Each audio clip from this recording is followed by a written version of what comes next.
మిగిలిపోయిన ఇడ్లీలతో ఇప్పుడు ఇడ్లీ ఉప్మా ఎలా చేసుకోవాలో చూద్దాం.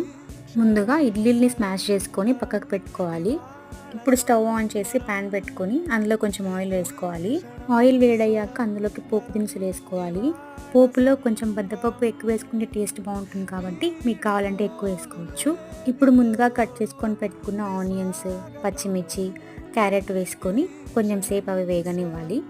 ఇందులోనే కొంచెం సాల్ట్ వేసుకుంటే తొందరగా మగ్గుతాయి. ఇప్పుడు మూత పెట్టుకొని వదిలేసేయాలి. ఆనియన్స్, క్యారెట్ మగ్గిన తర్వాత ఒకసారి కలుపుకొని ఇందులోనే కొంచెం పసుపు, సరిపడా సాల్ట్ వేసుకొని బాగా కలుపుకోవాలి. తర్వాత మనం ముందుగా స్మాష్ చేసుకొని పెట్టుకున్న ఇడ్లీలు ఇందులో వేసుకొని మొత్తం కలిసేట్టు మిక్స్ చేసుకోవాలి. అంతే, 2 మినిట్స్లో ఇడ్లీ ఉప్మా రెడీ అయిపోయింది. టేస్ట్ కూడా బాగుంటుంది. ఎప్పుడైనా టైం లేనప్పుడు ఏదైనా చేసుకోవాలి అంటే ఈ రెసిపీని చేసుకోవచ్చు, తొందరగా అయిపోతుంది. Thank you for watching.